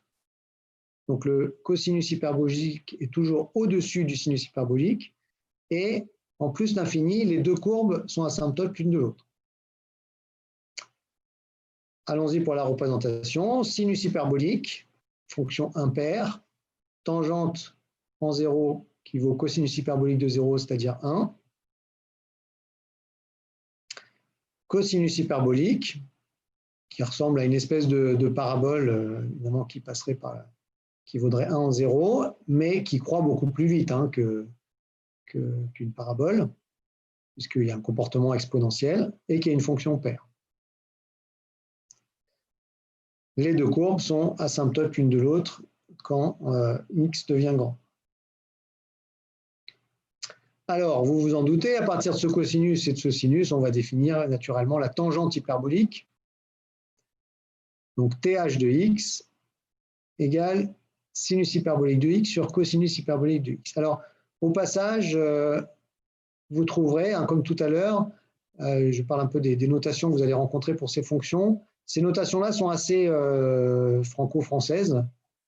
D'accord ? Dans la littérature plutôt anglo-saxonne et dans les langages de programmation, ce que vous trouverez en général, c'est la notation SINH pour sinus hyperbolique, COSH pour cosinus hyperbolique et TANH pour tangente hyperbolique. Autrement dit, vous prenez les mêmes notations que pour les fonctions trigonométriques usuelles et vous rajoutez un H à la fin. Bon, en français, on préfère les noter comme ça.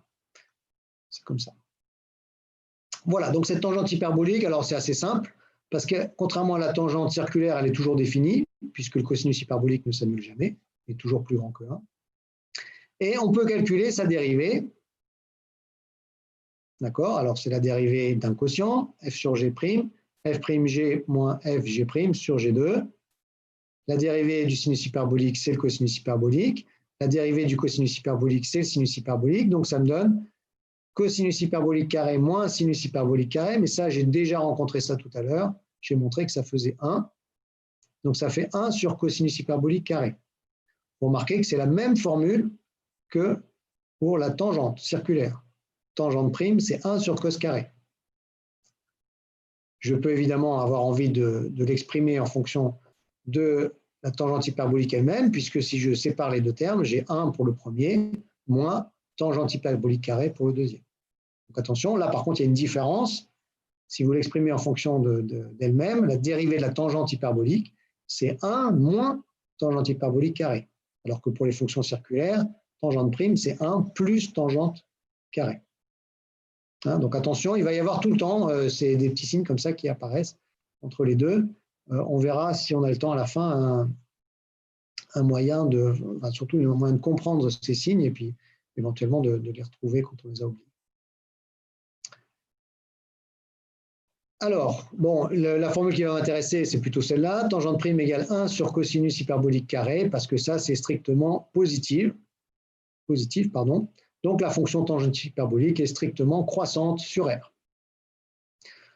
À noter qu'on peut réécrire cette fonction tangente hyperbolique sous une forme un petit peu différente en factorisant au numérateur et au dénominateur. Donc là, j'ai recopié le sinus hyperbolique sans le dénominateur 2, puisqu'il se simplifie avec le dénominateur du cosinus hyperbolique qui apparaît en bas.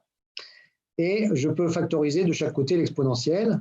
Et donc, je tombe sur 1 moins exponentielle moins 2x sur 1 plus exponentielle moins 2x. Bon, j'aurais pu aussi écrire exponentielle 2x moins 1 sur exponentielle 2x. Voilà, alors ça me permet de voir qu'en plus l'infini, eh bien, ce rapport ici va tendre vers 1, puisque le numérateur est équivalent, enfin tend vers 1 tout simplement, et le dénominateur tend vers 1. Donc évidemment, du coup, comme la fonction tangente hyperbolique est impaire, en moins l'infini, elle tend vers moins 1. Donc voilà son graphe.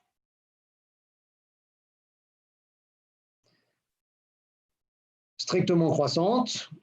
Elle ne prend que des valeurs entre moins 1 et 1. Les valeurs 1 et moins 1 n'étant pas atteintes, étant juste des valeurs limites en plus l'infini et moins l'infini. Alors le fait qu'elle prend que des valeurs entre moins 1 et 1, ça se voit assez facilement. Alors il y a plusieurs manières de le montrer. Le fait qu'elle est strictement croissante, par exemple, et que ses valeurs limites soient 1 moins 1, évidemment, suffit à le justifier. Alors, comme tout à l'heure, on va maintenant s'intéresser aux équations avec les fonctions hyperboliques. Donc, l'équation de type sinus hyperbolique de x égale a. Comme tout à l'heure, on a regardé sinus x égale a. Alors, c'est plus simple. C'est plus simple parce que la fonction sinus hyperbolique, en fait, si on se rappelle son graphe de tout à l'heure, c'est une fonction strictement croissante de R dans R. Donc, elle est bijective. D'accord, elle est continue, strictement croissante, donc elle est bijective aussi de R dans R, et on va même expliciter sa bijection réciproque. Ce n'est pas si courant de pouvoir expliciter la bijection réciproque. Et du coup, l'équation sinus hyperbolique de x égale a, eh bien, elle va se résoudre très simplement, elle aura une solution unique. Alors, écrivons-la. Je remplace sinus hyperbolique de x par exponentielle x moins exponentielle moins x sur 2. Le 2, je le fais passer là. Et je remarque que cette équation-là, alors je fais passer le 2a à gauche, c'est une équation, alors si je multiplie, par, j'étais un peu vite là, par exponentielle x, ça fait exponentielle 2x moins 1 moins 2a exponentielle x égale 0. Donc cette équation-là. Et je remarque que cette équation, c'est tout simplement une équation du second degré en l'inconnu exponentielle x. D'accord? Donc je pose grand X égale exponentielle petit x. On verra après comment on retrouve petit x à partir de grand X. Mais une fois que j'ai fait ça, bien l'équation qui est ici, elle devient grand X carré moins 2a grand X moins 1 égale 0. Alors attention, ce grand X, ici, comme il doit s'écrire comme l'exponentielle de quelque chose, il est nécessairement positif, sinon il ne m'intéresse pas. Donc je dois chercher les solutions positives de cette équation. Bon, je calcule le discriminant. 2a au carré moins 4 fois moins 1, donc plus 4. Donc 4a carré plus 4, donc je mets le 4 en facteur. 4 facteur de a carré plus 1. Donc les solutions, 2a plus ou moins 4 racine de a2 plus 1 sur, plus ou moins racine de 4 a2 plus 1, entre parenthèses, je vais l'écrire parce que là, je m'aperçois que j'étais un peu vite dans mes diapos. Alors, on va prendre une nouvelle diapo. Donc, je réécris le petit calcul en direct. Exponentielle x moins exponentielle moins x égale 2a. Donc, je fais passer le 2 ici. Je multiplie par exponentielle x. Exponentielle 2x moins 1 égale 2a exponentielle x. Je fais tout passer du même côté. Je pose grand X égale exponentielle x. Je calcule les solutions.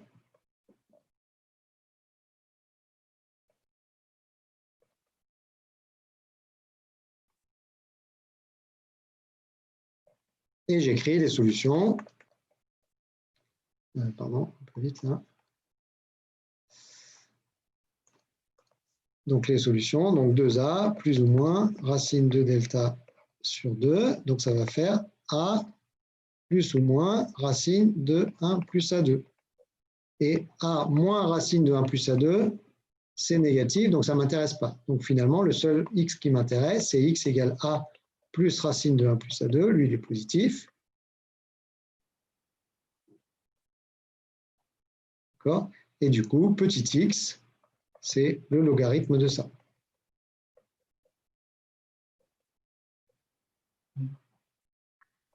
Hein, je vous rappelle que grand x, c'est exponentielle de petit x, donc petit x, c'est le logarithme de grand x. Voilà, donc on revient. Oui, Monsieur, juste, j'ai pas compris un truc. Pourquoi pour passer de l'étape 1 à l'étape 2, on a multiplié par... Ah non, non. j'ai multiplié par exponentielle x, donc ici, ça simplifie, ça fait 1. Oui, très bien, oui, oui, merci. Okay.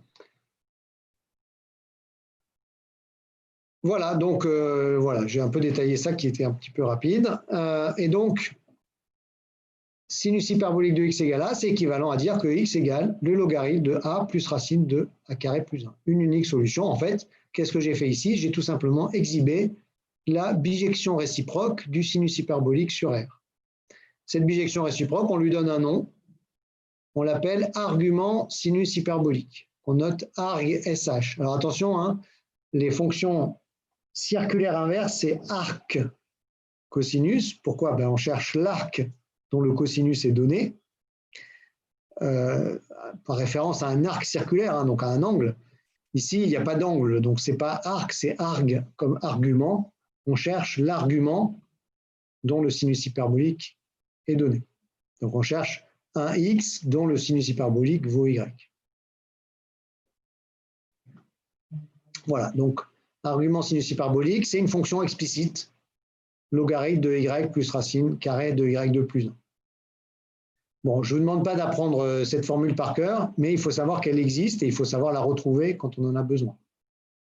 La retrouver, hein, vous voyez, c'est un petit calcul que je viens de détailler. Pas très compliqué, c'est juste penser à faire les bonnes manipulations pour se ramener à une équation du second degré. Et ensuite, tout vient naturellement. Alors, cette fonction, on peut l'étudier. Je vais pas le faire parce que on va aller assez vite. En fait, je vais juste montrer son graphe ici. Comment je trace son graphe? Ben, c'est toujours pareil. Hein. J'aurais pu faire le même dessin que tout à l'heure. Là, j'étais un peu plus vite. Je reprends la fonction sinus hyperbolique et je la symétrise par rapport à la droite y égale x. Donc, ça me donne quelque chose qui fait comme ça. Voilà, c'est ce que je viens de vous montrer ici. Alors attention, hein, ça paraît ressembler un peu à la tangente hyperbolique, mais il y a une grosse différence, c'est que la tangente hyperbolique, elle prend ses valeurs entre moins 1 et 1. L'argument sinus hyperbolique, c'est une bijection de R dans R. D'accord? Donc là, bon, ben, évidemment, c'est une fonction qui croît très lentement, hein, un peu comme un logarithme. On voit d'ailleurs ici, hein, mais elle n'empêche qu'elle tend vers plus l'infini. Voilà, on peut faire la même chose, je vais aller assez vite parce que c'est très très similaire avec le cosinus hyperbolique. Qu'est-ce qui change? Ici, j'ai un plus, d'accord? Donc, ici, j'ai un plus 1 par rapport au moins 1 de tout à l'heure. Je fais exactement la même manipulation. Ce qui va changer maintenant, c'est que dans le discriminant, j'ai un moins 1 qui apparaît ici. Alors, c'est un peu normal que j'ai un moins 1. Ça, c'est un truc facile à retenir parce que l'équation cosinus hyperbolique c'est égal à A, cosinus hyperbolique de x égale a, elle n'a de sens que si a est supérieur ou égal à 1. Pourquoi? Parce qu'on a vu tout à l'heure, rappelez-vous le graphe de la fonction cosinus hyperbolique, toutes les valeurs sont toujours plus grandes que 1. D'accord? Donc quand je vais chercher les x dont le cosinus hyperbolique est donné, mettons est ici, je vais en trouver 2. D'accord? Je vais trouver un certain x et puis je vais trouver son opposé ici. Et évidemment, ça n'a de sens que si le point que je place ici sur l'axe est au-dessus de 1. Si je mets un point ici, je n'ai pas le point de la courbe qui atteint cette ordonnée. Voilà, donc c'est assez logique de trouver un racine carrée de A2 moins 1, puisque cette quantité-là, évidemment, n'est définie que pour A plus grand que 1. Et cette fois-ci, l'équation du second degré a 2 racines positives, ce qui est normal, puisque je dois trouver 2 solutions qui vont être opposées l'une de l'autre. Hein, ça vient tout simplement du fait que la fonction cosinus hyperbolique est paire. Et donc, cosinus hyperbolique de x égale a, c'est équivalent à x égale plus ou moins, les deux marches, logarithme de a plus racine carrée de a2 moins 1. Donc vous voyez, par rapport à tout à l'heure, je passe de A2 plus 1 à A2 moins 1, c'est la seule chose qui change.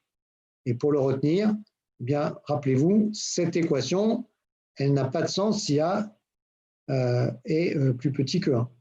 D'accord? Donc, le moins 1, il ne peut apparaître que pour le cosinus hyperbolique. Il n'y a pas de raison qu'il y ait des A interdits pour le sinus hyperbolique. Donc, comme tout à l'heure, eh bien, on définit une bijection réciproque. Alors, attention, un cosinus hyperbolique n'est pas bijectif de R dans R. Il faut que je la restreigne pour ça à R+, puisqu'elle est paire. Et quand je la restreins à R+, elle établit une bijection de R+, vers son image, c'est-à-dire 1 plus l'infini. Donc, elle définit une fonction réciproque, argument cosinus hyperbolique, dont la formule est donnée ici, c'est-à-dire c'est ça avec un signe plus, et qui, elle, est définie sur 1 plus l'infini et à valeur dans R+. Comment je l'obtiens? Eh bien, tout simplement, je prends la branche du cosinus hyperbolique correspondant aux valeurs positives ici, et je la symétrise par rapport à la droite y égale x. Donc, je vais obtenir quelque chose comme ça. Et effectivement, j'obtiens cette courbe-là, avec en 0 une demi-tangente verticale, donc un petit peu comme la racine carrée. Les graphes sont un peu similaires, sauf que cette fonction croît beaucoup plus lentement. Vous avez une demi-tangente verticale en 0. Dernière équation, tangente hyperbolique de x égale a. Alors, ça, c'est assez simple. Là, encore une fois, tangente hyperbolique est strictement croissante de R dans moins 1 ouvert. Donc, cette équation n'a de solution que si A est dans moins 1 ouvert. Et si c'est le cas, il y a une unique solution. Alors, on résout. Tangente hyperbolique de x, on a vu tout à l'heure que ça pouvait s'écrire exponentielle x moins exponentielle moins x sur exponentielle x plus exponentielle moins x. Je simplifie les deux. Je multiplie en haut et en bas par exponentielle x, exponentielle 2x moins 1 sur exponentielle 2x plus 1. Et je réécris donc tangente hyperbolique de x égale a en utilisant cette formulation. Donc ça fait exponentielle 2x moins 1 sur exponentielle 2x plus 1 égale a. Donc je fais passer le dénominateur ici. Et là, c'est explicite, je n'ai pas d'équation du second degré, puisque la seule dépendance en x, elle est à travers exponentielle 2x. Donc j'ai exponentielle de 2x égale cette fraction, 1 plus a sur 1 moins a. Je passe au logarithme. Deux nombres sont égaux si et seulement si leurs logarithmes sont égaux, évidemment deux nombres positifs, ce qui est le cas ici. Ce qui est bien le cas de ce rapport. Du coup, bien, l'équation tangente hyperbolique de x égale a une solution unique qui est obtenue donc, en prenant le logarithme de ce terme et en divisant par 2. Donc 1 demi de logarithme de 1 plus a sur 1 moins a. Donc ça définit une troisième fonction hyperbolique réciproque qui est elle aussi explicite, qui est argument tangente hyperbolique de y égale 1 demi de logarithme 1 plus y sur 1 moins y. Le graphe de cette fonction argument tangente hyperbolique, eh bien, comme tout à l'heure, je l'obtiens en prenant la fonction tangente hyperbolique et en la symétrisant par rapport à la droite y égale x. Vous voyez, il y a une certaine ressemblance sur la forme, c'est qualitatif bien sûr, entre cette fonction et la fonction arctangente. Bon, la fonction arctangente, elle ne prend pas ses valeurs entre moins 1 et 1, mais elle prend ses valeurs entre moins pi sur 2 et pi sur 2, mais sur la forme générale, il y a une ressemblance. Si je reviens à la fonction arctangente, alors ça nous fait revenir pas mal en arrière, mais ça vaut le coup quand même de voir le lien. Voilà, non. Voilà, voilà, et là voilà. Donc, différence, c'est de moins pi sur 2 à pi sur 2, et vous voyez que la fonction arctangente est beaucoup plus loin de son asymptote, mais beaucoup plus de temps à se rapprocher. Voilà, donc je reviens sur cette fonction argument tangente hyperbolique.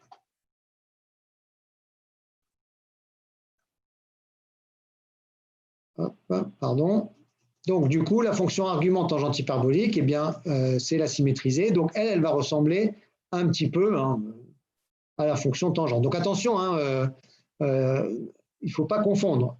Bizarrement, l'argument tangente hyperbolique ne ressemble pas à l'arc tangente, ressemble à la tangente, sur la forme. Et donc, la tangente hyperbolique ressemble à l'arc tangent. Donc, il y a une espèce d'inversion là qui est un peu bizarre. Voilà, bon, ce qui est important, c'est d'avoir en tête l'allure de la fonction et surtout le fait qu'elle est strictement croissante, de bien avoir compris l'ensemble de départ, l'ensemble d'arrivée. Évidemment, vient simplement du graphe de la fonction tangente hyperbolique de départ. Voilà, mais on a terminé. Alors, il y a encore des petites choses à faire sur ce chapitre. On y reviendra un petit peu rapidement la prochaine fois. Ce que je vais vous demander, c'est de faire cet exercice. D'accord? C'est en fait ces fonctions hyperboliques, si vous voulez. Alors, bon, il y a des petits exercices en TD, mais on n'a pas le temps d'y passer beaucoup de temps en TD. Si vous voulez bien les assimiler, il y a une façon très simple, c'est de faire des petits calculs algébriques comme cela. D'accord? Rappelez-vous, hein, cosinus hyperbolique, sinus hyperbolique, c'est des fonctions explicites en exponentielle x, exponentielle moins x. Donc, il n'y a pas de grosses difficultés, c'est du calcul algébrique de base, mais c'est ça qui va vous donner une familiarité avec cette fonction.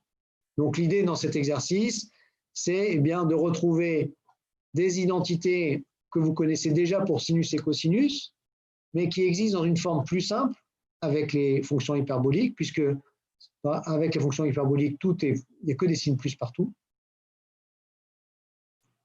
D'accord? Et des signes moins quand il y a des signes moins au départ, donc c'est en un sens plus naturel. Mais toutes ces formules-là, évidemment, ont leurs analogues en géométrie circulaire avec sinus et cosinus. Et autre exercice que je vous demande aussi de chercher, puisque évidemment, il n'y a pas de raison de se limiter aux sinus et cosinus, des formules similaires pour la tangente hyperbolique. En géométrie circulaire, tangente A plus B, c'est tangente A plus tangente B sur 1 moins tangente A tangente B. En géométrie, avec les fonctions hyperboliques, il y a des plus partout, c'est plus simple. Avec la tangente normale, tangente x moins y, c'est tangente x moins tangente y sur 1 plus tangente x tangente y.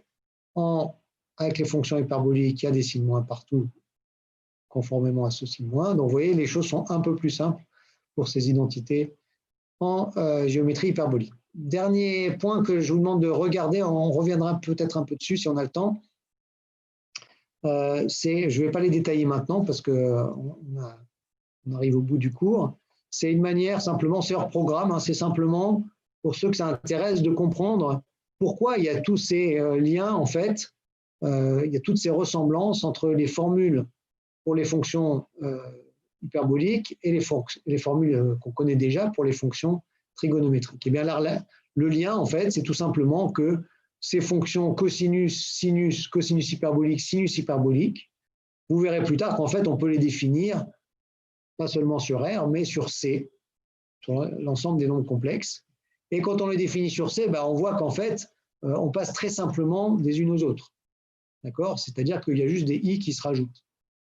D'accord? Alors, une fois qu'on a compris ça, ben, on comprend évidemment pourquoi il y a toutes ces identités du coup, qui en découlent. Exemple, ben, cosinus carré plus sinus carré égale 1. Si je remplace cosinus carré z par cosinus hyperbolique carré de iz, et sinus carré de z par 1 sur i sinus de iz le tout au carré, et bien, du coup, quand je développe, ben, je retombe sur cosinus carré de quelque chose, cosinus hyperbolique carré de quelque chose, moins sinus carré hyperbolique carré de quelque chose égale 1. Donc, je retombe, je passe de la formule fondamentale qui lie cosinus à sinus à la formule équivalente sur les fonctions hyperboliques. Voilà, bon, on peut faire la suite comme ça. Donc ça, je vous demande de regarder assez en détail. On y reviendra peut-être la prochaine fois, peut-être pas, ça dépendra aussi si vous avez des questions ou pas. Alors, monsieur? Oui. J'ai juste une question pour... je crois que c'était 2 diapos en arrière ou 3, c'était à propos de la tangente. Est-ce que vous pouvez juste revenir en arrière? Attendez. Oui, c'est ça. Donc, je ne comprends pas l'étape où on passe de E de 2x moins 1 égale à A, entre parenthèses, E 2x plus 1, à E 2x égale à 1 plus A sur A moins A. Bah, en fait, vous mettez en facteur. Donc, ce terme-là, vous le faites passer ici, et ce terme-là, vous le faites passer là. Donc, oui. Donc, on divise par E de 2x plus 1 des deux côtés. Non. Enfin, on regroupe les termes en exponentielle 2x. Oui. Donc, à gauche, ça fait exponentielle 2x facteur de 1. Enfin, je vais plutôt les mettre à droite. Donc, exponentielle de 2x va être facteur à droite de a, et j'ai un moins 1 qui vient de là. Ou plutôt, non, pour avoir un moins a, je vais plutôt le regrouper à gauche. Donc, j'ai exponentielle 2x moins a exponentielle 2x à gauche, et à droite, j'ai a plus 1. D'accord, vous voyez ou pas? Pas trop. mais Alors, je vais le faire. Si ça vous dérange pas, j'aimerais bien un peu. Oui, bien sûr. Merci. Donc j'ai exponentielle 2x moins 1 sur exponentielle 2x plus 1 égale a. Je développe. Exponentielle 2x moins 1 égale a. Facteur de exponentielle 2x plus 1. Je développe tout. Je vais aller doucement. Je regroupe les termes en exponentielle 2x. Et je regroupe à droite les termes constants.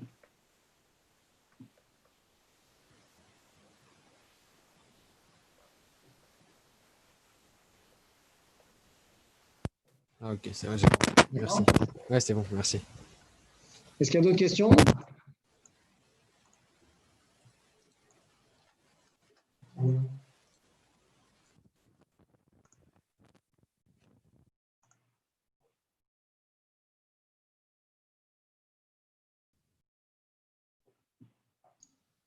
Moi, j'ai une question, mais c'est pas à propos du cours. Oui, allez-y. C'est concernant les DM. Vous avez mis les notes globales sur le site Moodle. Oui. Et pour la colonne du DM6, elle n'est pas complète, c'est ça? Non. Elle est complète? Enfin, Non, il y a non, non, déjà non, elle tout. n'est pas complète. Ah, Même, d'accord. je suis même pas sûr. Je pense que même les DM5, voilà, ça c'est à voir avec vos chargés de TD. Tous D'accord. vos chargés de TD vont pas forcément à la même vitesse pour corriger. D'accord. Voilà, il faut être indulgent. Hein. Tout le monde, voilà, c'est souvent des gens qui font une thèse, par exemple, en parallèle, hein, donc ils peuvent avoir aussi des surcharges de travail à certains moments. Donc, voilà. Alors, si vous voyez que vous n'avez pas de note là où vous en attendiez une, voilà, vous pouvez gentiment relancer votre chargé de TD, mais soyez sympa et les agressez pas. Non, non, pas du tout. Du coup, ça veut dire qu'il y aurait peut-être encore des DM qui vont suivre, c'est ça? Ah bah oui, oui, jusqu'au bout du semestre, vous allez avoir des DM. D'accord, d'accord. Voilà. Ça, bah, oui, parce que je considère que c'est la meilleure manière de vous préparer, hein, donc je ne renoncerai pas à ça pour votre bien. Mais Et ce fichier, je le mettrai à jour régulièrement, si c'est ça votre question. Donc voilà, à mesure D'accord. que je recevrai des nouvelles notes, voilà. Du coup, d'après les mails que j'ai reçus dans mon mail étudiant, en décembre, on aurait le CC2 en maths, Oui, le alors 10, il me voilà. semble. Voilà, donc ça, je voulais vous en parler justement. Donc, j'ai tout mis sur Moodle, hein, mais c'est important de le dire. Donc, le CC2 va être effectivement le 10 décembre. D'accord, donc c'est le 10 décembre de 13h30 à 15h. Alors, donc, les examens en présentiel, hein, c'était annoncé dès le début du confinement. Donc, voilà, c'est un peu compliqué à organiser parce qu'il y a des restrictions très très fortes, notamment il y a des consignes pour que vous ne croisiez pas les deuxièmes années, les troisième années, etc. Donc, du coup, alors c'est un peu plus lourd, hein, parce que ça veut dire que quand vous venez à l'université, en général, vous vous retrouvez avec tous les examens à suivre. Voilà, mais donc du coup, alors je vous donnerai bientôt le programme du CC2, mais comme je vous l'ai dit, hein, vous pouvez le deviner, hein, c'est en gros tout ce qu'on a fait, y compris en TD au moment du CC. Et dans le CC2, en général, je ne mets pas trop de choses sur les complexes. Ok, Oui. mais du coup, il y aura forcément un peu de développement limité. Alors, c'est probable qu'il y ait un peu des débuts de questions sur les développements limités. Vous avez pu le voir d'ailleurs si vous avez regardé un peu les annales, qu'il y en a dans les CC2 des années précédentes. Voilà, il y aura certainement. Je ne sais pas où on en sera. Oui, je ne sais pas si on aura fini en TD les développements limités. Si c'est le cas, il y en aura. Bon, mais en général, j'en mets pas trop quand même parce que voilà, il y a quand même toute la partie sur les fonctions. Donc, en tout cas, si on a complètement traité le sujet, oui, tout sera au programme du CC2. Ça, c'est sûr. Ok, merci beaucoup. Monsieur, est-ce qu'il y aura les suites? Oui, il y aura les suites, oui. Et traditionnellement, il y a toujours un exercice de suite au CC2. Et surtout cette année, puisque toute la partie notation de Landau, donc petit o et équivalent, on ne l'a pas du tout pratiqué, on n'a pas du tout fait au CC1. D'accord, merci. C'est sûr que vous aurez un exo sur les suites. Vous allez mettre le sujet du DM7 quand? Le plus tôt possible. D'accord, merci. Je ne sais pas si vous l'avez précisé, mais pour le quiz noté sur le temps et le format, je ne sais pas si vous l'avez déjà précisé ou pas. Le temps en priorité plutôt. Est-ce qu'il va durer 30-40 minutes? Je ne sais pas si vous avez fait une limite de temps ou si vous avez... Oui, c'est sur Moodle, je l'ai expliqué, expliqué lundi. Et en fait, si vous allez sur Moodle, vous avez les détails. Hein, donc, vous avez le droit à 2 tentatives, 45 minutes. Vous n'avez pas votre note. Alors, bon, ça c'est un peu dommage, mais il n'y a pas de moyen simple de le faire. Donc, en fait, vous découvrez vos 2 notes de vos 2 tentatives. En fait, quand le test sera terminé pour tout le monde aura accès aux détails de ces tentatives. Ah, ok, d'accord. Donc, on verra. Bon, parce que l'idée quand même de ces quiz, c'est aussi de comprendre éventuellement ce que vous avez moins bien compris. Voilà, bon. L'intérêt des 2 tentatives, c'est quand même que la première peut vous surprendre pour certaines questions. Donc, si vous ne vous sentez pas à l'aise sur certaines questions, même si vous ne savez pas votre résultat, vous sentez bien que vous êtes plus ou moins à l'aise. Donc, ça vous permet, entre les 2 tentatives, de retravailler un petit peu ce qui vous pose problème. Ok, merci. Est-ce qu'il y a d'autres questions? Oui. Pour rebondir à la question précédente, est-ce que les quiz qui vont venir, ça va prendre les mêmes formats, c'est-à-dire 45 minutes et 2 tentatives? Alors, je vais voir si ça fonctionne, si je suis satisfait du fonctionnement. Oui, a priori, je pense que c'est vous me direz éventuellement, d'ailleurs, c'est quelque chose qui est ouvert. Hein. Moi, je suis prêt à changer de format. Moi, je l'ai fini. Je pense que juste au niveau du temps, je pense qu'il faut y rajouter encore 15 minutes. Enfin, moi, j'ai trouvé que le temps n'était pas nécessaire pour traiter les 20 questions. Que c'était trop court. Hein. C'est ça. Ça, c'est mon avis. Après, oui, alors, oui, bon, alors, en fait, ce qui se passe, c'est que si vous trouvez le temps trop court, c'est peut-être que vous n'êtes pas assez à l'aise. En fait, c'est vrai que c'est 2 choses différentes, savoir faire quelque chose et savoir le faire vite, mais si vous voulez, quand vous passez un partiel ou un examen, c'est pas une épreuve de vitesse, mais néanmoins, si vous êtes trop lent, à la fin, vous êtes pénalisé. Donc, si vous voulez, l'idée, c'est aussi de vous entraîner à être efficace, donc à faire les calculs vite, mais surtout, vite, ça ne veut pas forcément dire écrire vite ou calculer très vite, ça veut dire aller rapidement à la manière de présenter les calculs ou de les faire qui est efficace. D'accord, je comprends. Voilà, donc bon, j'essaye de mettre des temps qui sont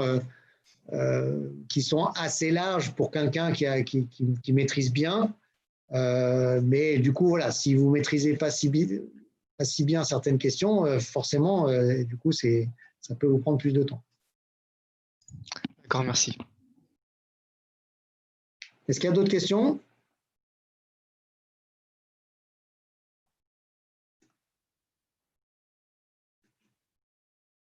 Ok, bon, écoutez, on s'arrête là. Et de toute façon, voilà, d'ici lundi prochain, il y aura je vous ferai passer les informations comme d'habitude sur Moodle, donc le DM7 et puis probablement des nouvelles aussi des nouveaux quiz. Je vous souhaite une bonne semaine à tous. Également, Au monsieur. revoir. Au revoir. Au revoir. Au revoir. Au revoir. Merci, Au au revoir. revoir.